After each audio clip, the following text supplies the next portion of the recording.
Bismillahirrahmanirrahim. Assalamualaikum warahmatullahi wabarakatuh.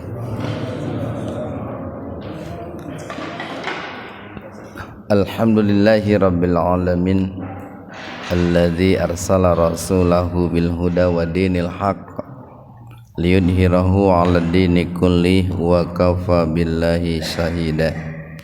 Asyhadu an la ilaha illallah wahdahu la syarikalah wa asyhadu anna Muhammadan abduhu wa rasuluh alladzi la nabiyya wa la rasula ba'dah. Hadirin ikhwatu iman, jemaah Majelis Tafsir Iliyin, mudah-mudahan senantiasa diberikan hidayah dan ampunan Allah Subhanahu wa taala. Kajian tafsir di Majelis Tafsir Iliyin pada kesempatan ini membahas surat An-Nisa ayat 155, halaman 103. An-Nisa ayat 105.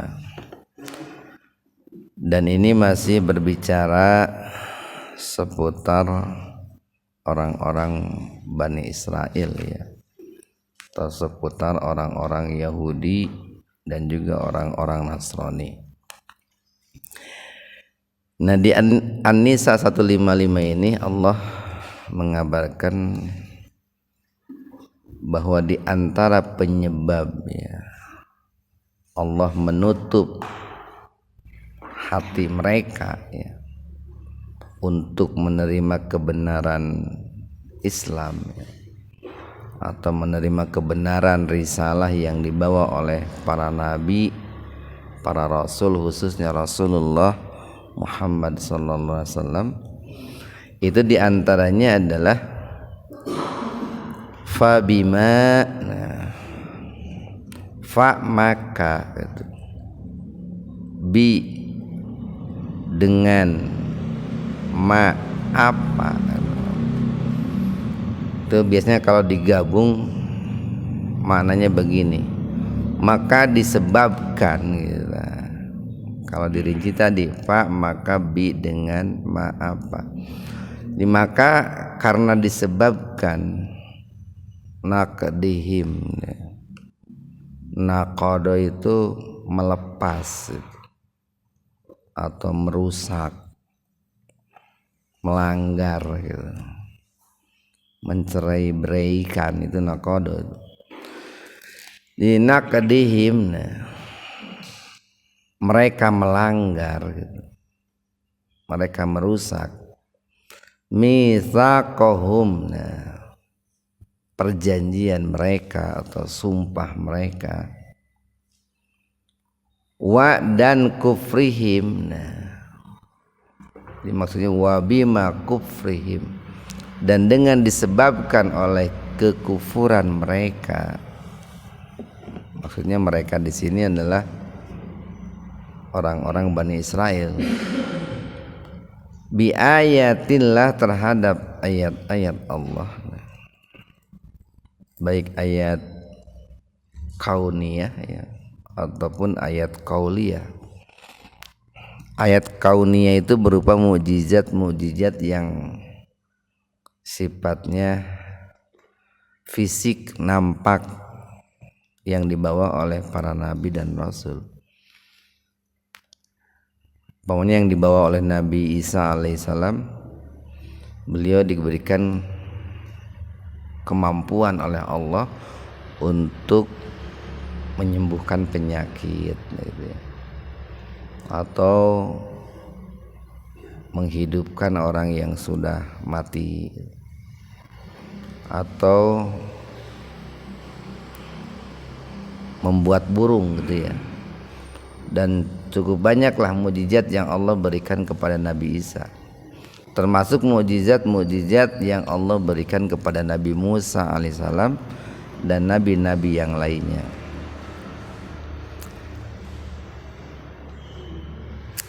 Jadi yang pertama disebabkan oleh pelanggaran mereka terhadap sumpah mereka, Yang kedua disebabkan oleh kekufuran mereka terhadap ayat-ayat Allah, baik yang kauniyah yang tadi ataupun yang qauliyah. Yang qauliyah itu ya ayat-ayat yang dibaca lah. Yang kauniyah itu yang terlihat. Yang qauliyah itu seperti Taurat gitu ya, Injil gitu. Yang ketiga waqat lihim, dan karena mereka membunuh al-anbiya, para nabi. Ini menggunakan bentuk plural, ini jamak al-anbiya, nabiyun, nabiyani, anbiyaun. Nah itu menunjukkan bahwa nabi-nabi yang pernah dibunuh oleh orang-orang Bani Israel itu cukup banyak Pak, cukup banyak. Ada Nabi Yahya itu kan yang dibunuh itu. Ada Nabi Zakaria itu kan dibunuh juga. Termasuk Nabi Isa kan mau dibunuh juga kalau nggak diselamatkan oleh Allah. Jadi mereka membunuh para nabi bighairi haqqin, tanpa alasan yang benar gitu. Dan memang tidak ada alasan yang benar gitu. Tidak akan pernah ada lah seseorang atau suatu kaum membunuh para nabi, para rasul yang Allah utus kepada mereka. Ya kan para nabi itu diutus untuk mengajari mereka, mendakwahi, menasehati mereka. Otomatis kan mereka diberikan petunjuk ya, diberikan bimbingan oleh Allah untuk menjadi seorang teladan itu. Para nabi yang mencerahkan mereka, yang berusaha menyelamatkan mereka, lalu oleh mereka dibunuh, itu kan keterlaluan sekali kan. Jadi mestinya berterima kasih gitu ya, ini malah dibunuh. Ya tidak jauh berbeda lah Pak dengan hari ini kan, banyak ulama-ulama yang soleh, yang lurus, yang mencerahkan bangsa, masyarakat. Bahkan boleh jadi dunia ini Pak tetap kokoh berdiri, dunia ini tetap kokoh berdiri itu karena masih banyaknya para ulama itu. Karena azab Allah, siksa Allah itu baru bisa dihalau oleh orang-orang yang mengajak manusia berbuat kebajikan dan mencegah manusia dari kemungkaran.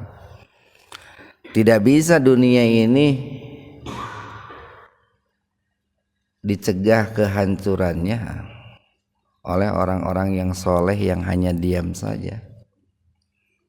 Yang bisa membentengi datangnya siksa Allah itu orang-orang yang menegakkan amar ma'ruf nahi munkar. Nah mestinya kan orang-orang itu berterima kasih gitu pada para ulama, para kiai gitu. Tapi banyak di beberapa negara, termasuk mungkin negara kita, yang justru ulama itu malah disakiti, dizalimi gitu, dipenjara lain sebagainya. Itu yang ketiga, wa qaulihim. Nah, dan disebabkan ini kata qaul, kata disebabkan yang ikut ke yang pertama Pak. Jadi begini, wa bima qaulihim, nah itu, dan dengan disebabkan oleh ucapan mereka, perkataan mereka. Apa perkataannya itu? Qulubuna, hati kami. Padahal kan hati itu satu ya. Ini menunjukkan plural. Itu maksudnya bahwa kapanpun gitu Pak ya, dimanapun, selama-lamanya hati kami itu gulf, tertutup gitu. Hati kami ini tidak akan pernah menerima, tidak akan pernah mendengar apa yang kamu sampaikan.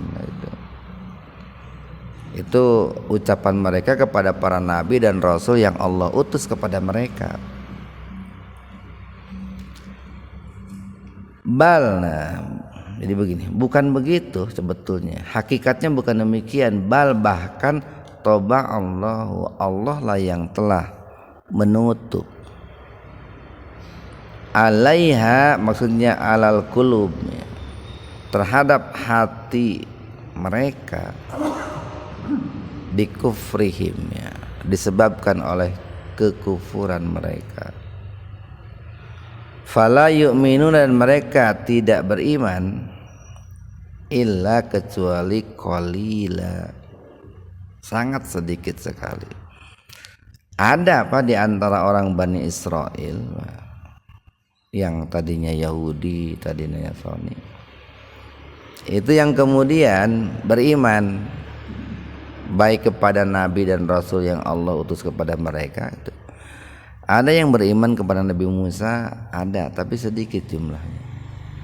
Ada yang beriman kepada Nabi Isa, begitu pula kepada Injil, tapi sedikit jumlahnya. Itu yang diantaranya yang disebut dengan al-hawariyun. Wa qala al-hawariyun nahnu ansarullah. Nah itu ada juga orang-orang Yahudi, orang Nasrani di masa Rasulullah Muhammad itu yang beriman juga kepada Allah, masuk Islam ada dengan seruan dakwah Rasulullah itu, tapi sedikit sekali jumlahnya. Nah itu biasanya pak orang-orang Yahudi, orang Nasrani yang masuk Islam melalui seruan dakwah Rasulullah itu yang kemudian ketika mereka meriwayatkan hadis, itu sering disebut hadisnya itu hadis Israiliyat. Nah itu Pak, hadis Israiliyat itu hadis yang jalur periwayatannya itu Pak, hadis yang jalur periwayatannya melalui orang-orang yang tadinya orang Yahudi atau Nasrani. Atau hadis Israiliyat itu adalah hadis yang bersumber dari orang-orang Yahudi, orang-orang Muslim yang tadinya Yahudi dan Nasrani. Jadi mereka masuk Islam, kemudian ketika memahami ayat Al-Quran, mereka masukkan tuh cerita-cerita Israiliyat itu. Di antara hadis Israiliyat itu ada yang bisa diterima Pak, kalau tidak bertentangan dengan Al-Quran dan Sunnah. Ada yang ditolak Pak, tidak boleh diterima. Ada juga yang didiamkan itu. Tapi biasanya kebanyakan yang nempel di kepala kita itu justru hadis Israiliyat Pak, yang nempel di kepala kita itu. Kenapa? Karena kita masih banyak lah di antara kita itu yang lebih senang kalau dibere dongeng gitu. Lamun dibere dongeng sok nempel. Beda lamun dibere hal-hal yang berbau keilmuan lah, susah. Tapi kalau dongeng nempel.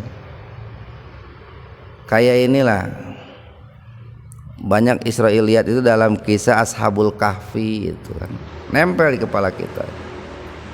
Atau kisah tentang Nabi Yusuf. Kisah Nabi Yusuf betul adanya, cuman nama Zulaiha itu kan Israiliyat Pak. Al-Quran tidak mengatakan namanya Zulaiha gitu.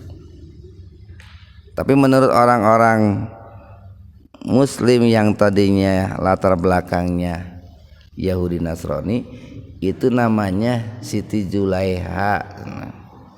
Nempel kan di kepala kita itu.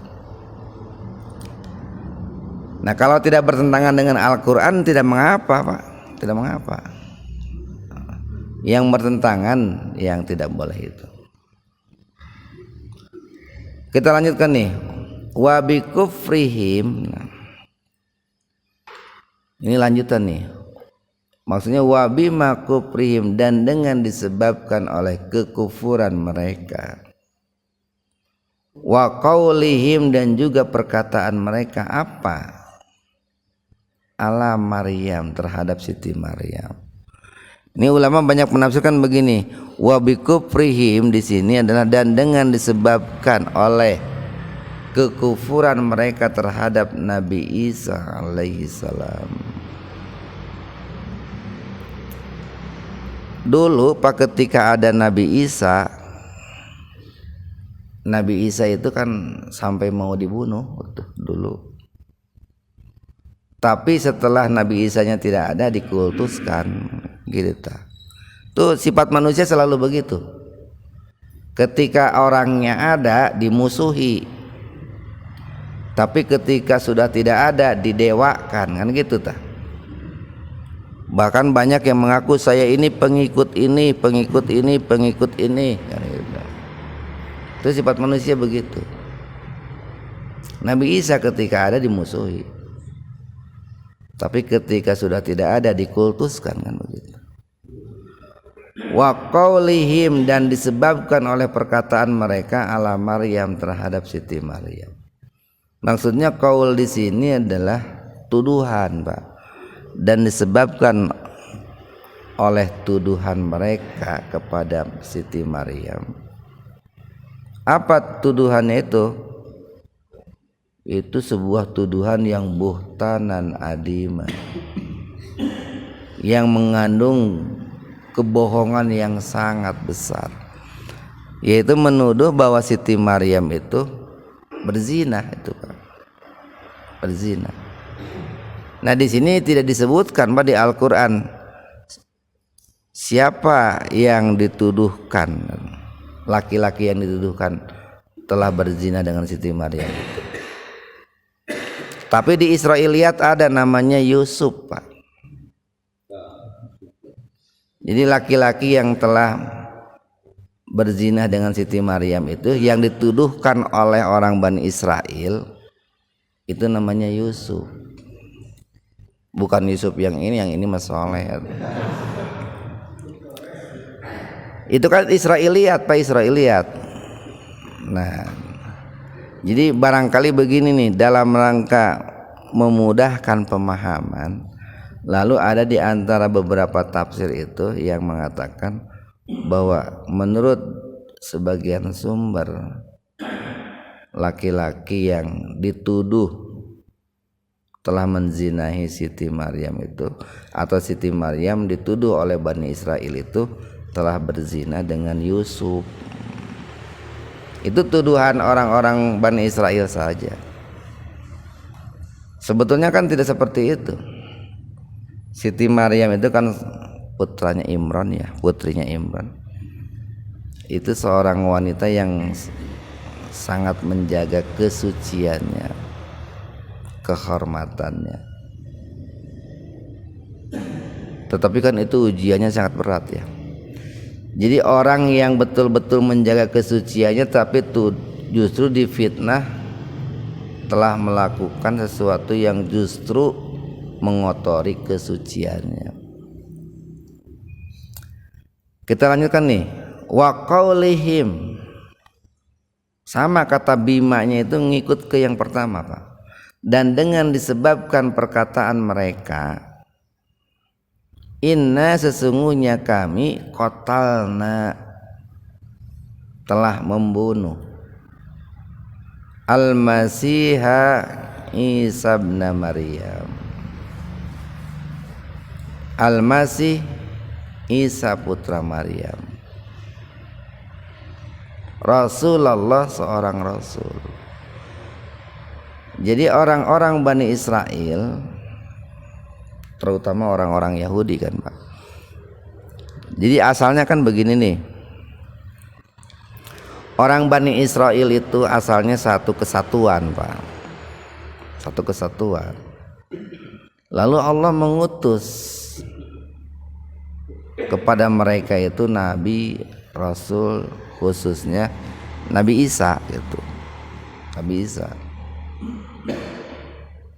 Kan ketika Nabi Isa itu dilahirkan itu muncul masalah besar, Pak. Terutama ketika Nabi Isa itu bisa berbicara di pangkuan ibunya. Yang salah satu isi perkataan Nabi Isa itu, beliau mengatakan bahwa ibuku itu bukanlah seorang pezina, tapi ibuku adalah orang yang suci gitu. Itu masih dalam buayan, itu masih seorang bayi lah, menjelaskan kepada orang-orang yang menuduh ibunya telah berzina. Nah ketika itu terpecahlah gitu Bani Israel itu, ada yang memusuhi Nabi Isa, pokoknya mah keheul pisan dengan Nabi Isa teh, sampai berniat untuk membunuh. Itulah orang-orang Yahudi itu, orang Yahudi menjelma menjadi kelompok Yahudi nanti.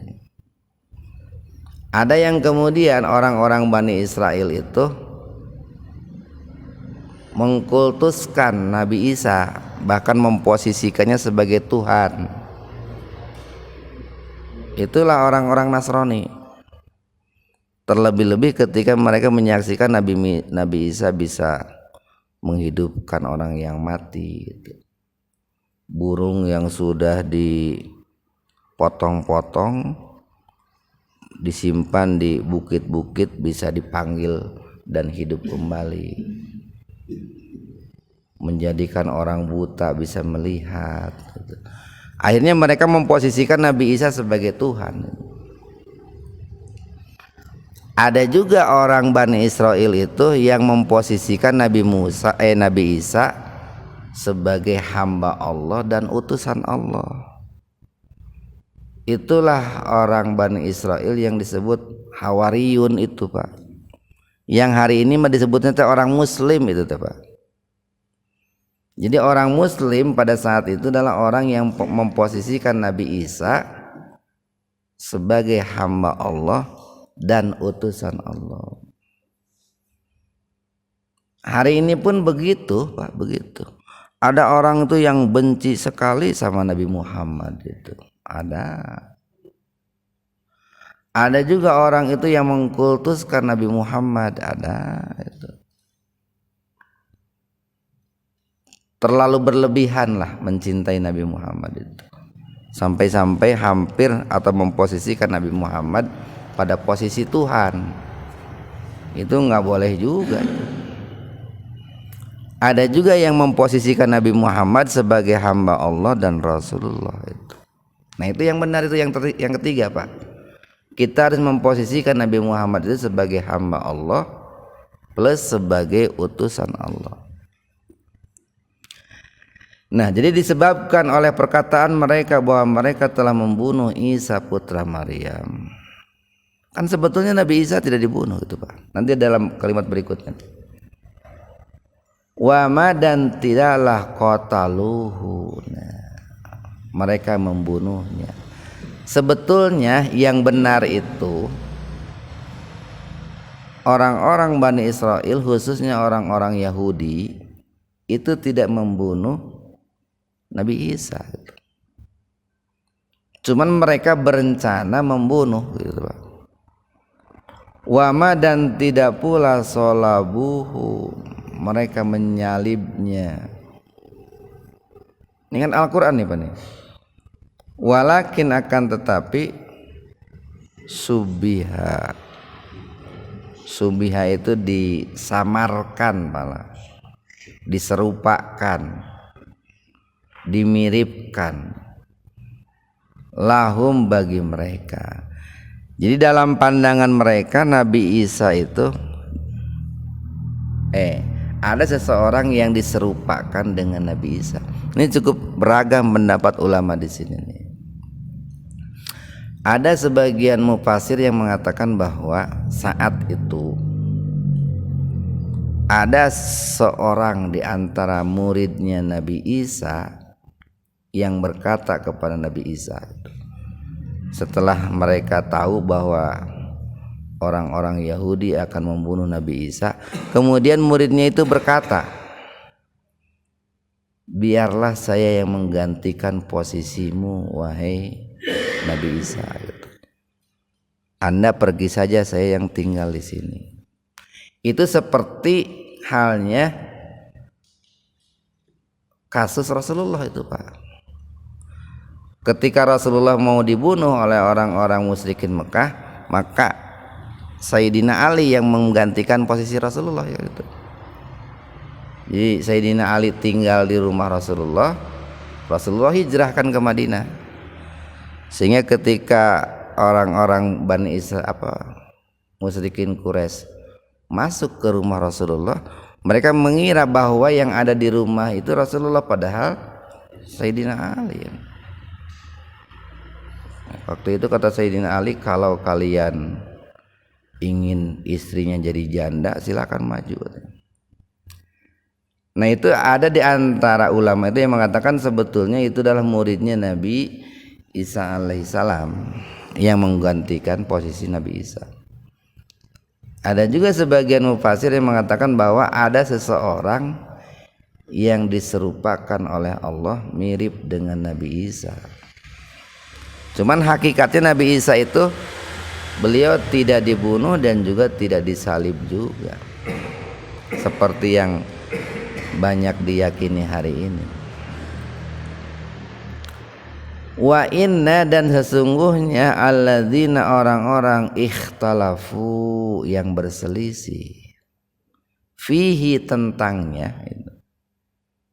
Nah, waktu itu juga orang-orang Bani Israil berselisih. Mereka ada yang mengatakan bahwa yang dibunuh itu Nabi Isa. Ada yang mengatakan bukan Nabi Isa. Nah semuanya yang berselisih itu lapi syakin, sungguh berada dalam keraguan, minhu, tentangnya. Ma, tidaklah lahum bagi mereka bihi, tentang itu, min ilmin. Jadi mereka mengatakan Nabi Isa itu dibunuh bukan berdasarkan ilmu. Jangankan hakul yakin, ainul yakin pun mungkin tidak, Pak. Kan kalau hakul yakin itu kan melihat, merasa gitu, Pak, meraba gitu.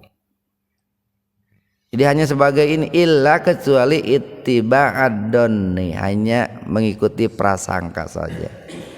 Jadi hanya sangkaan saja, Pak. Orang-orang pada waktu itu tidak yakin. Wa ma, dan tidaklah qataluhu, mereka membunuhnya, yakina, dengan yakin. Ini dijelaskan oleh Allah nih. Bal, bahkan rafa'ahullah ilai, bahkan Allah lah yang mengangkat Nabi Isa itu ilaihi, ke sisinya. Jadi tidak dibunuh Nabi Isa itu. Dan di antara nabi yang termasuk nih, Nabi Isa ini termasuk salah seorang nabi yang kemudian diselamatkan oleh Allah, diangkat di sisi Allah. Ini kalau dikaitkan dengan hadis, ya. Karena Nabi Isa itu belum dibunuh atau tidak dibunuh, beliau masih hidup dan akan diturunkan kembali oleh Allah ke alam dunia, gitu. Ke alam dunia. Yang salah satu tugasnya itu adalah kalau dalam hadis nih, itu membunuh Dajjal, itu membunuh Dajjal. Jadi ketika muncul Dajjal, maka pada saat itulah Allah menurunkan kembali Nabi Isa alaihissalam. Kemudian yang kedua, kalau dalam hadis, dalam rangka membunuh babi. Walaupun ada yang menafsirkan maksud membunuh babi di situ adalah memberantas kemungkaran, gitu ya. Karena babi itu kan identik dengan najis, gitu ya.